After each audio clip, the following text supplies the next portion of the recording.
Immigration Barrister to Imperium Chambers, coming back to the issue of Balajigari and in particular the issue of costs. Now, as you discussed previously, the Secretary of State's position was that they would withdraw the decisions, that they would reconsider them, or in this case now they're going to be issuing, as per the false representations guidance, that they're going to be issuing minded to refuse letters, and people can respond to them or ask for further time and put forward their explanation before the matter is reconsidered. One other aspect of the order was that the decisions were going to be quashed or withdrawn, which reflects the individuals succeeding at their application for judicial review. And the final part, which is obviously quite pressing to individuals that have been in the United Kingdom and spent a lot of money on lawyers, is that the Secretary of State agreed to pay the applicant's reasonable costs. Now, this is in a number of the draft consent orders. It was in the Secretary of State's position statement, and so one would think that it's been relatively clear. Indeed, I've had a number of cases where the Secretary of State has indeed agreed to reconsider within a time frame and has agreed to pay the reasonable costs. All well, I was thinking, and I'll come to the next step in seeking to get justice for all those affected by the Tier 1 debacle and those that have been affected by Balajigari. However, I have three consent orders that were put before me today, which are good news in some respects because the Secretary of State has agreed to reconsider, but there's a sting in the tail, and I mentioned that there'll be a sting in the tail. There could be a sting in the tail in a lot of these applications. Now, in these particular applications, one of them relates to the Court of Appeal, and what the Secretary of State has said is that they accept that permission should be granted, permission should be in the Court of Appeal, permission should be granted for the judicial review, and the decision under challenge should be quashed.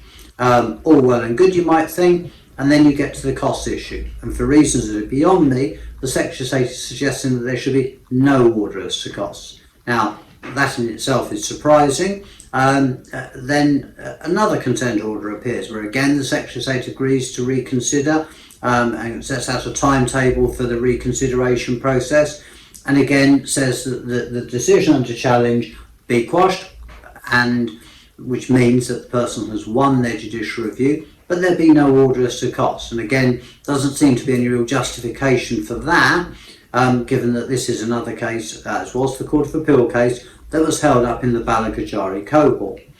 And the third type of consent order is even more invidious, if you like. It's quite slippery, or it appears to be, which is the Secretary of State agrees to quash the decision, the Secretary of State agrees to reconsider the decision, and the Secretary of State then says, well, yes, happy to pay costs, but only costs after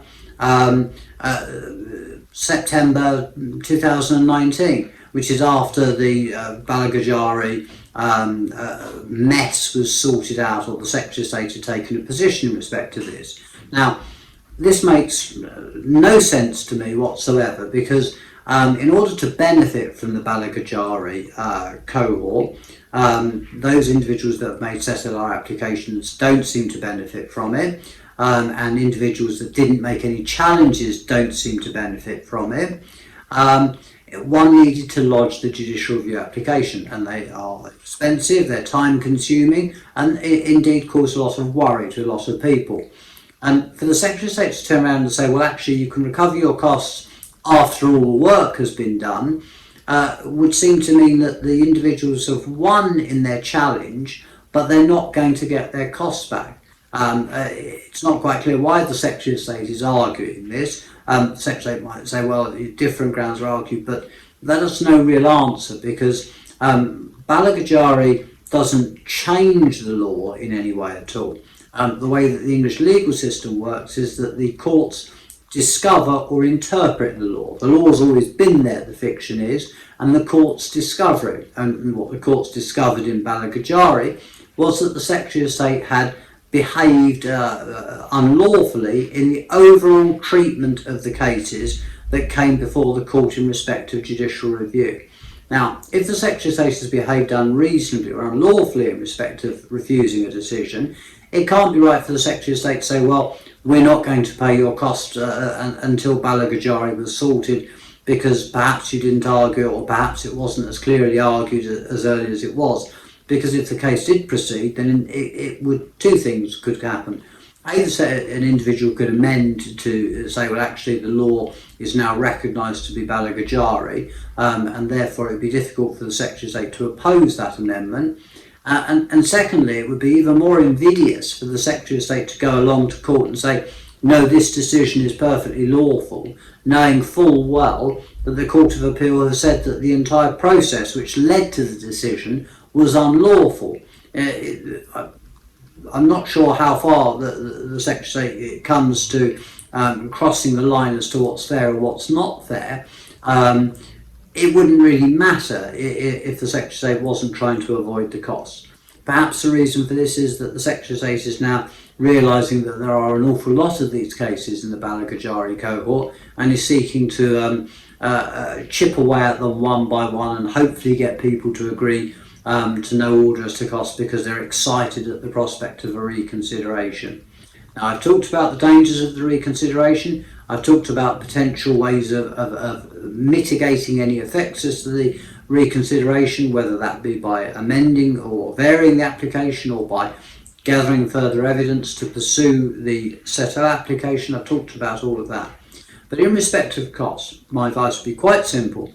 If the Secretary of State has served to you, or served to your representatives, a proposed consent order, and it's not offering to pay your costs, then I would advise you to make sure that your representative doesn't sign the order out of a flush of enthusiasm saying, oh, we've got somewhere, and then afterwards you realise that you can't recover the huge sums of money that you've spent on the judicial review.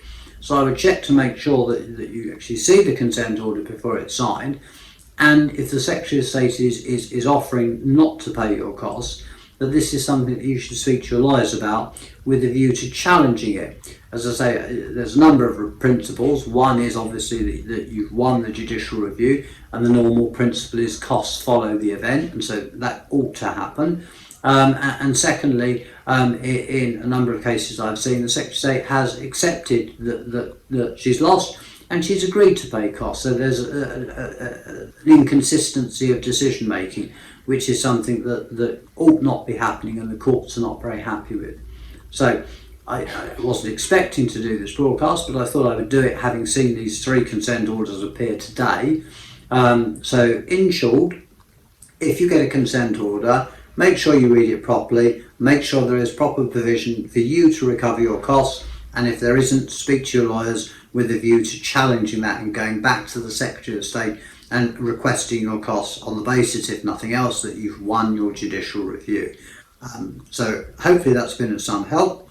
If you have an immigration problem, or a member of your family has an immigration problem, or you'd like some further advice, please do not hesitate to contact me, Paul Turner, the immigration barrister at Imperium Chambers on 0207 242 3488, or clerks at Imperium Chambers, or at my site, The Immigration Barrister.